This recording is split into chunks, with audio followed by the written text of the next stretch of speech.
section you knew, the parade ground encompasses from Newmarket all the way to Quamina. So your Promenade Garden, the Independent Park, and the area where the dental school all the way through to Quamina, that's the parade ground. So they brought them there, tried them, and then executed and put their heads on staves all around that ground. And then they did the same to those that they had killed on the East Coast, put their heads on staves along the East Coast. That was meant to be a deterrent. However, what entailed after, it was no deterrent because they continued to rebel, continued to do all that was in their power to bring the plantation system to a halt. They brought it down to 40% production. So Britain had no choice but to have a compromise, and that compromise is what they call emancipation. So nobody gave you emancipation. Our foreparents, coming off of 1823, brought about that emancipation. So 1823 is a very, very important revolution. It's a very important year. And that is why we feel that the bicentennial is so significant at this time. So having said that, we thought it would be most fitting to go into the schools along the East Coast, the secondary schools, and to talk about the bicentennial so that the students understand what happened and what it meant to us and how, because of that, we are where we are today. So, as African History Month is upon us, we decided to go into the Ministry of Education and ask for permission to go into the schools to teach about African history as well as the bicentennial. And I must say that we are thankful, and we really say thank you to the Ministry of Education because that permission was granted. And as I speak to you today, we have already covered 5 out of the amount of secondary schools on the East Coast, and we have another 2 on Monday, and the others will follow during the next 2 weeks. So we're doing that. We're going into the schools and we're talking about African history and about the bicentennial. After which, we're going to be going into the villages so that we can talk to the people. We can have conversations with the people of the villages so that they too will have an understanding of what the bicentennial means to us. We're also hoping that on the 18th of this year, 18th of August, we will have a very big celebration of that bicentennial. Every year, we walk from a souvenir to the parade ground on the 18th, or the Saturday closest to that 18th, in commemoration of our foreparents who lost their lives during that revolution. So we do that walk. And it's very important because they walked, and when they got to Main Street, some of them pulled their black coffins behind them into the parade ground before the trial. So you figure it out. Why am I pulling my coffin if I have not been tried as yet? So it was a foregone conclusion that they would have been killed. And so we are right now planning as many events. We are also, we had a meeting last Wednesday, and we are also collaborating with persons in England who have reached out, and I want to thank Sister Elsie for that connection also.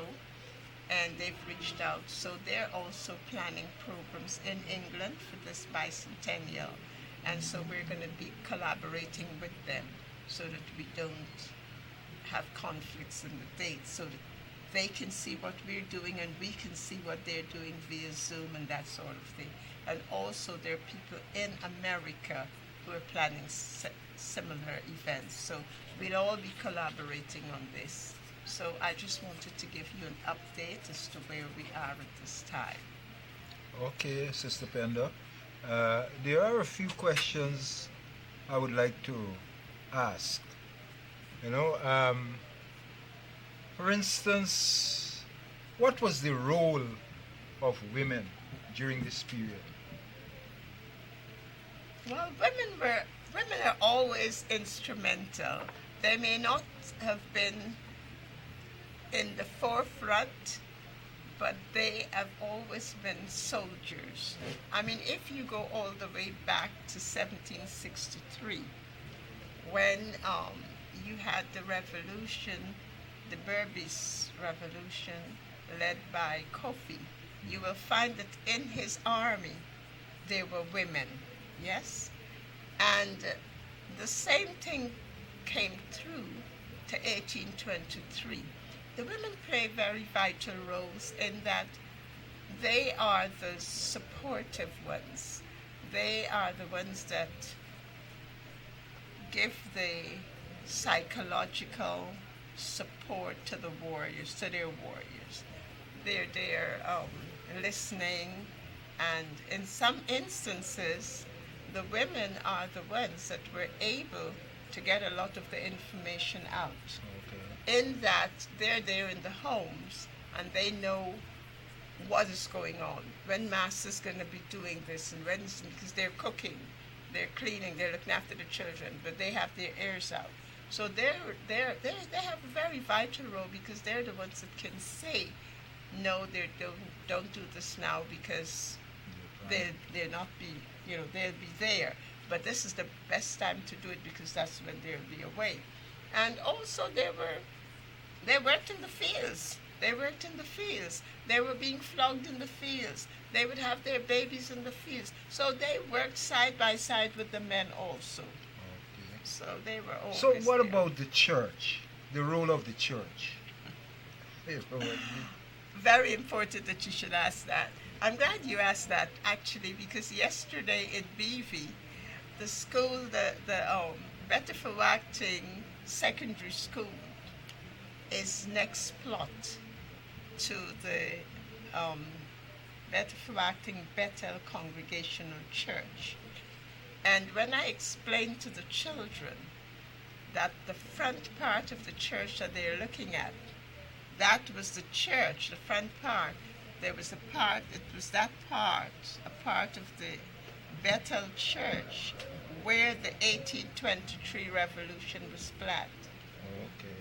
And they were like amazed. And that is history for them. And that part of the building is being maintained by the National Trust. So the National Trust maintains that section, but that was the part of the church. That was part of the church. It's like half of the church was taken there. And I'm not 100%, but I think they say the other part stayed at the Zorga congregation that sits now in Pleasance. But I know for a fact that that section that is being maintained by the National Trust, that was part of the building where the 1823 revolution was planned. The 1823 revolution, you had Kwamina, who was the deacon. You had Smith, who was the minister, reverend, priest. I get confused with who's pastor and who's priest, forgive me. And his son Gladstone. Gladstone was the real revolutionary. Everyone gives Kwamina praise, but it was Gladstone. But the church played a role in that. What they would do is they went to church. They got an opportunity to worship. So they'll come from various plantations and they'll go to the church. And then after church, they would do the planning. So that is why some of the plants were able to be disseminated Right. along to the other plantations. Okay. That as well as the drums, Right. because you know they use the drums. And the Ejembe drum is also called the talking drum. So that's the drum that they would use to send signals out. But the church played a vital role in that 1823 revolution. Now, the 20th of August was the day when these brothers were killed Yes, at Bachelor's Adventure. yes. That was on the 20th. So, in the past, you've walked from La Rue Souvenir, but it has been 200 years since this revolt took place. Yes, So, it is very significant that that march remains a focus, yes. because it is because of the march that these men and women were slaughtered. Yes. So the thing is that after 200 years, we are saying we are continuing that march. Yes, And we'll take that march from Bachelor's Adventure yes. on the east coast of the As a matter of fact, what we would like to do is to take it from Mahaika. You're part of that committee. We Yes, I'm spoke from about it. Bachelor's. But what we're saying is that it's difficult for them to walk from Mahaika. Mahaika All and get to the parade Parade ground ground. in time. Right. So what we said we would do is to start from Mahaika but with a motorcade. Right. And then when we get to Bachelor's Adventure, we start the actual walk. And we will do that. So we'll have to start very, very early in the morning, and so that we can affect, that march and get down to the parade ground at a reasonable time. So we will need the protection of the police Yes. and soldiers. Yes, we always do. Every time we walk, every year from the souvenir, we have to get permission. We have permission from the police, to let us know that we're going. And if we're going to use a noisy instrument, which we don't, but we do have the drumming, and the drummers they sit on open back vehicles, they drum. Right. That gives us the rhythm to keep walking. Right. Because we actually walk. We do have a bus, and some people, when they're tired, they would sit.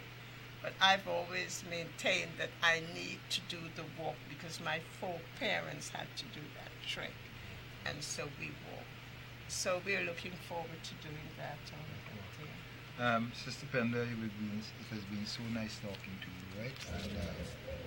And you will continue to be with me in studio until I leave. Thank you. I look forward to Right? that. Thank you very much. So, because but I know- what I want to do is that in the midst of all these cries of war and all we see that's happening in Syria and Turkey and what's happening all over the world, the floods, the mayhem, the wars, I want to do this piece of poetry. It's called I Dream of a World. I dream of a world where love pervades the universe, where there is no hunger, no crime, no violence. I dream of a world where black and white live in love and harmony. I dream of a world where world leaders are guided by God the Creator. A world free from sin. A world free from laborious toil. A world where boys and girls respect each other. I dream of a world where HIV and AIDS do not exist. A world free from pain and sorrow. A world free from corruption, victimization, and racial discrimination. A world without a nuclear threat. A world where there is no longer death. A world where the hearts of men are filled with God's unfailing love. A world where there is one church. A world free from selfishness and greed. A world where all men and women shine as the stars in the heavens. Oh, what a beautiful world that would be. Sister Penda, wouldn't that be a beautiful It world? would be wonderful. I'm sitting here and I'm just thinking. This would be a wonderful world. What a wonderful You know? world indeed. What a beautiful world It indeed. would be. You know, but here I have before me utterance of His Imperial Majesty Emperor Haile Selassie, and I find the brothers in the song give us the teachings of His Majesty. We don't want no devil philosophy. And this is an utterance from His Imperial Majesty, right? And this is to the United Nations. And it says, last May in Addis Ababa, I convened a meeting of heads of African states and governments. In 3 days, the 32 nations represented at that conference demonstrated to the world that when the will and the determination exist, nations and peoples of diverse backgrounds can and will work together in unity for the achievement of common goals and the assurance of that equality and brotherhood which we desire. On the question of racial discrimination, the Addis Ababa conference taught to those who will learn this further lesson, that until the philosophy which holds one race superior and another inferior is finally and permanently discredited and abandoned, that until there are no longer first-class and second-class citizens of any nation, that until the color of a man's skin is of no more significance than the color of his eyes, that until the basic human rights are equally guaranteed to all without regards to race, that until that day, the dream of lasting peace and world citizenship and the rule of international morality will remain but fleeting illusions to be pursued but never attained. And until the ignoble and unhappy regimes that hold our brothers in Angola, in Mozambique and in South Africa, in subhuman bondage have been toppled and destroyed, until bigotry and prejudice and malicious and inhuman self-interest have been replaced by understanding and tolerance and goodwill, until all Africans stand and speak as free beings, equal in the eyes of all men, and as they are in the eyes of the heaven. Until that day, the African continent will not know peace. We Africans will fight if necessary, and we know we shall win, as we are confident in the victory of good over evil. This is His Imperial Majesty. The United Nations has done much, both directly and indirectly, to speed the disappearance of discrimination and oppression from the earth, without the opportunity to focus world opinion on Africa and Asia, which this organization provides. The goal for many might still lie ahead, and the struggle would have taken far longer. For this we are truly grateful. This is Imperial Majesty. Well. What is your Let comment me on say, my comment on that is this. I am absolutely astounded. I'm glad I'm here today. It's African History Month, and I've been taught a lesson. I'm serious. Yeah. I know the song of Brother Bob, Right. and I have relished it, but I honestly thought he wrote those himself. I did not realize that those came from His Imperial His Majesty. Imperial Yes, His Majesty. Imperial Majesty. I have learned something Yes, today. it is Majesty. And War. I think everything that is there is so well put, well placed, and it is absolutely crucial that we re-examine those statements and that we understand that what the Imperial Majesty has said is so important. And we can see what is happening today. We can see it being played out Yeah. in front of our very eyes.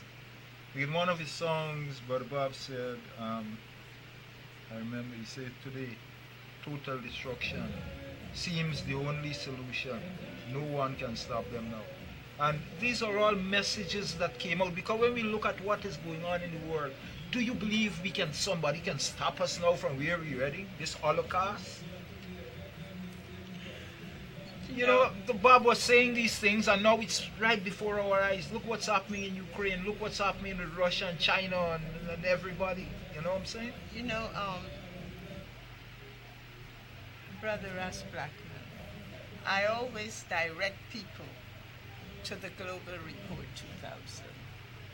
What is happening to us today in this world is not an accident. It is by design. You need to, and my listeners that are listening, please, you need to visit the Global Report 2000 that was put together under the Carter administration. And the persons who were there instrumental were Kissinger, Brzezinski, the Club of Rome, right? All these people, Kissinger, they came together and designed the Global Report 2000, which specified that they have to get rid of 200 million people off planet Earth by the year 2000s, and the 2000s, which is this period that we're in. So your COVID and all these things are not by accident. It is there for a purpose. They specified in the Global Report 2000 that they're going to do it by vaccines, by famines, birth control, that they're not going to allow any quote-unquote third world country to develop their resources for their benefit, but it will be developed by outside corporations. And you're seeing that in front of you. Right. It's happening right here in front of our eyes. So these things are there. The situation that we are finding ourselves into, the war with Ukraine, the this and that, these are all by design. It's specified there. It's just that we need to examine these documents. And don't just go and put in Global Report. You're not going to get it, because now they realize that everybody is going for these things. They're trying to push this out. You have to specify, and you have to put in there Global Report 2000, Carter, Brzezinski, Kissinger, Club of... You have to spell the whole thing. And then you'll see how many pages of documents will come up. And you have to spend the time to read it and understand what it is saying. So what we're saying about education, because you're saying to me that we have to spend the time to read it, you know, and is the public, you know, oh yes.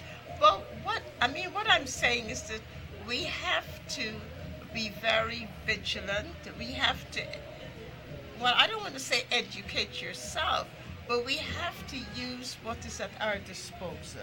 You know, today I was explaining, and even when I go into the schools, I show the young people, I said, look, African history is so important because you understand that African history was never taught. A lot of the inventions that were done, they were never given credit for, because in the Americas, you as an enslaved quotation, because we'll talk about that another time, person could not hold a patent, you could not have it. So any of your inventions had to be done by the person who you were working for, right. And who had you in those prisons. And he took your invention and the patent was given to him or another white person. So a lot of the things that are out there that you think, oh, this was developed. No, you developed it. A very good example is the cotton gin. That was developed, that was invented by an African slave, quote unquote. However, the patent was given to Eli Whitney. So if you ask who discovered one of the most wonderful things that brought up the economy of America, they're going to tell you Eli Whitney. It's not. It's an African who came up with that. But you were never given credit for it. So we now have an opportunity where we can go back, read and understand. Read and decipher for yourself what is really happening. The documents are there, but we have to spend the time to read and understand. These phones are very good because you can go in there and get a lot of information, but they can be bad because you can spend your time just going through frivolous things and it's using up your valuable time. You need to use that time in research. You need to understand what came before, what your foreparents did to affect changes that you are benefiting today. And then you need to understand that if they were able to do this without having formal education, what can you do? With formal education. You have the opportunity, you have formal education. You have all the technology at your disposal. Use it. Use it to develop yourself and to move your community and by extension nation forward. So that is my take on Yes, sister. reading. But I love to get into the philosophy and opinion of Marcus Garvey. Oh, He was a genius. great liberator of African people, you know what? And I really am inspired by Marcus, Brother Marcus. He says that history is a landmark by which we are directed into the course of life. The history of a movement, the history of a nation, the history of a race is a guidepost of that movement's destiny, the nation's destiny, that race's destiny. What you do today, that is worthwhile, inspires others to act at some future time. Precisely. And that is what we were just saying. Yeah. Precisely. Your foreparents in this country gave the blueprint. They set the foundation. They said, look, we were brought here. We were kept in these prisons. But we had a vision because we know that we want freedom and we want to set up our own communities, establishments, etc. As soon as those prison doors were open, they were out. And they worked hard communally, Without money. pulled their monies together. Right. Those after time pay, because Right. you had to work 39 hours during the apprenticeship period before you could get paid. Right. So they pulled that with whatever little resources they made from their farms that they had, and they saved that money, and they bought those abandoned plantations, right? Now, they did that. They showed you that communally you can make it. Yeah. There's no individualism in this. We have an African saying, I am because we are, right? So it is the connect togetherness. And they showed this because Victoria was bought by 85 persons. See how many came together, pooled their resources, and they bought that place. Now, they affected a real estate program that has never been duplicated. Exactly. They did it without mortgages. They did it by themselves. They did it No banks. cooperatively. That was the start of the cooperatives. Yeah. You see? Yeah. So they've set us a blueprint, and they're showing us that we can do this, and we can develop and improve on this. Yeah.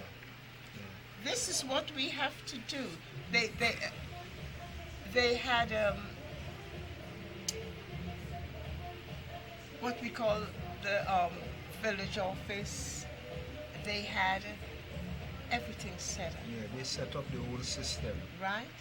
And they knew how they were going to manage this system. Remember, these are people that were not allowed to read. They were not allowed to read and write. But what does it tell you? That the people that were captured and brought here, they had a gene pool of knowledge, which they were able to pull on, right? With the cooperativeness, and they were able to do it. And yeah, let me go on. They say here, chance has never satisfied the hope of a suffering people. Chance has never satisfied the hope of a suffering people. Action, self-reliance, the vision of self, and the future have been the only means by which the oppressed have seen and realized the light of their own freedom. Exactly. Nothing happened by chance, man. You left it at dumb, things gonna change. No. And I'm glad you've said that, because a lot of people feel that if you talk about the situation right now, the first thing they'll say to you is, let's pray on it. Yeah. Okay? That's fine. I don't have a problem.